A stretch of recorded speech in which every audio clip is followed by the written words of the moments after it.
ৰাস্তাঘাট ঠিক কৰো, ৰাস্তাঘাট মেৰামতি কৰো, ৰাস্তাঘাট মেৰামতি কৰে বই লাগি বই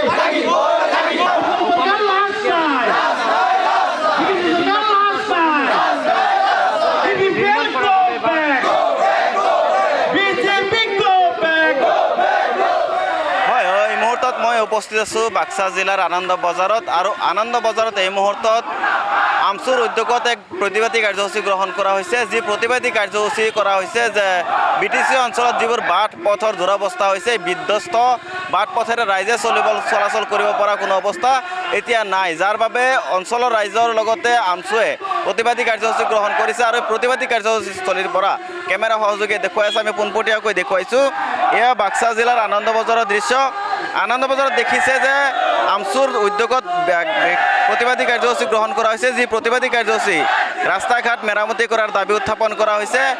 8 দফীয়া যি দাবী, এই দাবীত তেওঁলোকে দেখিবলৈ পোৱা গৈছে যে যি বাট পথৰ জৰাজীৰ্ণ অৱস্থা হৈছে, BTR চৰকাৰে পৰিৱৰ্তন কৰিব বুলি কৈ BJP আৰু UPPL চৰকাৰ গঠন কৰিছিল যদিও এই চৰকাৰখনে কিন্তু সম্পূৰ্ণ উন্নয়ন কৰাত ব্যৰ্থ হোৱা যেন পৰিলক্ষিত হৈছে। কাৰণ দেখিবলৈ পোৱা গৈছে যে বাট পথৰ যি জৰাজীৰ্ণ অৱস্থা হৈ পৰিছে, বাক্সা জিলাৰ বিশেষকৈ মথনগুৰি আৰু হালবাৰী পৰিষদীয় সমষ্টি দুখন সমষ্টিৰ মাজতে ব্যাপকভাৱে ৰাস্তা ঘাটৰ জৰাজীৰ্ণ অৱস্থা হৈছে। যি বিধ্বস্ত বাট পথেৰে প্ৰতিদিনেই ৰাইজে যাতায়াত কৰিবলগীয়া হৈছে, স্কুলীয়া ছাত্ৰ ছাত্ৰী হওক বা অন্যান্য সকলো শ্ৰেণীৰ ছাত্ৰ ছাত্ৰী যাতায়াত কৰিবলগীয়া হৈছে, যাৰ বাবে এই দাবী কেইবাটাও লৈ তেওঁলোকে প্ৰতিবাদ সাব্যস্ত কৰিছে।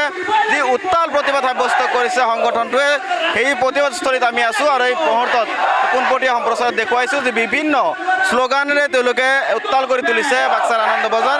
মই পোনে পোনে প্ৰতিবাদকাৰীসকলৰ পৰা জানিবলৈ চেষ্টা কৰিম কি ক'ব, কি দাবী আপোনালোকে উত্থাপন কৰিছে, কি ক'ব বিচাৰে। চাওক, আজি আমি সদৌ অসম সংখ্যালঘু ছাত্ৰ ইউনিয়ন চুমুকৈ আমচুৰ বাক্সা জিলা সমিতিৰ ফালৰ পৰা আমি আজি হালবাৰীৰ অন্তৰ্গত আনন্দ বজাৰত আমি আজি 2 ঘণ্টীয়া অৱস্থান ধৰ্মঘট কাৰ্যসূচী লৈছোঁ। আপোনালোকে গম পায় যে আমাৰ BTC চৰকাৰে বৰ্তমান BTADৰ অন্তৰ্গত বিভিন্ন এলেকাৰ ৰাস্তা ঘাটসমূহৰ যি জৰাজীৰ্ণ অৱস্থা, সেই ৰাস্তা ঘাটসমূহ মেৰামতি কৰাৰ ক্ষেত্ৰত BTR চৰকাৰ সম্পূৰ্ণৰূপে ব্যৰ্থ হৈছে। বিভিন্ন সময়ত অভিযোগ উত্থাপন হৈছে যে এই চৰকাৰখনে উন্নয়নমূলক কাম কাজ কৰা নাই। আমি দাবী উত্থাপন কৰিছোঁ, আমাৰ হালবাৰী মহকুমাৰ অন্তৰ্গত যিসমূহ বাট পথ আছে অতি শীঘ্ৰে মেৰামত কৰিব লাগে। আৰু তাৰ সমান্তৰালকৈ হালবাৰী মহকুমাৰ অন্তৰ্গত বিভিন্ন এলেকাত নদ নদীসমূহত আধৰুৱা দলঙৰ কাম ইতিমধ্যে ৰৈ আছে। এই আধৰুৱা দলঙৰ কামসমূহ সম্পূৰ্ণৰূপে তেওঁলোকে বন্ধ কৰি ৰাখিছে। আমি দাবী উত্থাপন কৰিছোঁ আমচুৱে এই আধৰুৱা দলঙৰ কামসমূহ অনতিপলমে সম্পূৰ্ণ কৰাৰ যাৱতীয় ব্যৱস্থা কৰিব লাগে। আৰু যদি এই আমাৰ কামসমূহ সম্পূৰ্ণ কৰাৰ ক্ষেত্ৰত BTR চৰকাৰে কোনো ধৰণৰ গুৰুত্ব প্ৰদান নকৰে, আজি আমি 2 ঘণ্টীয়া অৱস্থান ধৰ্মঘট কাৰ্যসূচী লৈছোঁ। ইয়াৰ পিছত আমি জংগী আন্দোলন কৰিম, গণতান্ত্ৰিকভাৱে ছাত্ৰ ছাত্ৰীসকলক লৈ ৰাজপথত ওলাই আহিম। আমি ৰাস্তা ঘাটসমূহ অচল কৰি দিয়াৰ কাৰণে আমি বাধ্য হ'ম। ৰাস্তা ঘাটসমূহ আমি অৱৰোধ কৰি প্ৰতিবাদ কৰাৰ কাৰণে বাধ্য হ'ম। সেইকাৰণে আমি দাবী উত্থাপন কৰিছোঁ, BTR চৰকাৰে আমাৰ দাবীৰ প্ৰতি সহানুভূতি দেখুৱাব লাগে আৰু আমাৰ যিসমূহ দাবী, এই দাবীসমূহ পূৰণ কৰাৰ ক্ষেত্ৰত অতি সোনকালে যাৱতীয় ব্যৱস্থা গ্ৰহণ কৰিব লাগে। হয়, নিশ্চিতভাৱে দেখিবলৈ পোৱা গৈছে এয়া আছিলে আমচুৰ কেন্দ্ৰীয় সাংগঠনিক সম্পাদক, যিগৰাকীয়ে BTR চৰকাৰৰ বিৰুদ্ধে ব্যাপকভাৱে দেখিবলৈ পোৱা গৈছে যে সমালোচিত হৈছে। এই অনুষ্ঠানত দেখা গৈছে ABMCৰ এটা প্ৰতিনিধি দল তেওঁলোকে অংশগ্ৰহণ কৰিছে, তেওঁৰ পৰা জানিবলৈ চেষ্টা কৰিম যে ৰাস্তা ঘাটৰ সমানে দেখিবলৈ পাইছোঁ কেইবাটাও নৈৰ মাজত আধৰুৱা হৈ দলং হৈ আছে, তাত ব্যাপকভাৱে দুৰ্নীতি হোৱাৰ অভিযোগ উত্থাপন হৈ আহিছে। বাৰম্বাৰ দল সংগঠনে আবেদন প্ৰতিবেদন দিয়াৰ পিছতো চৰকাৰৰ কি পদক্ষেপ, কি ক'ব।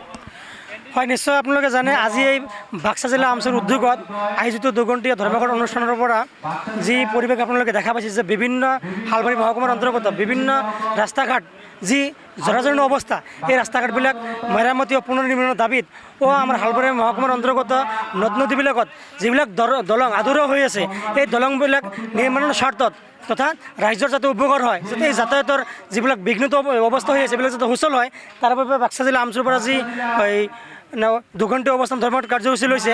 এই কাৰ্যসূচীৰ যোগেদি আমি হালবাৰী জিলা ABMCৰ ফালৰ পৰা এটা কথাই উত্থাপন কৰোঁ যে যিখন চৰকাৰ, এই চৰকাৰ ৰাইজৰ উন্নয়নৰ কথা বাদ দি নানান ভেকু ভাওনা কিবাকিবিতে চলি আছে।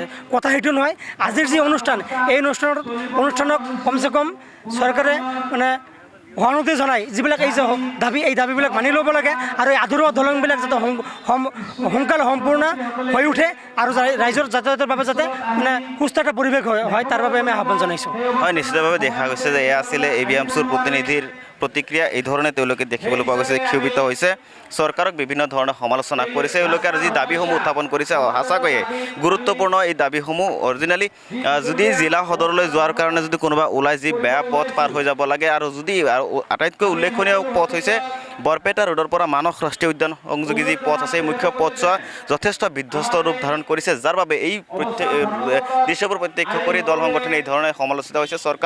চৰকাৰে যিহেতু বিভিন্ন শ্লোগান প্ৰদান কৰিছিলে, পৰিৱৰ্তনৰ কথা কৈছিলে, কিমান পৰিৱৰ্তন তেওঁলোকে কৰিব পাৰিছে এয়াই তাৰ বাস্তৱ ছবি যেন এক অনুমান হোৱা পৰিলক্ষিত হৈছে।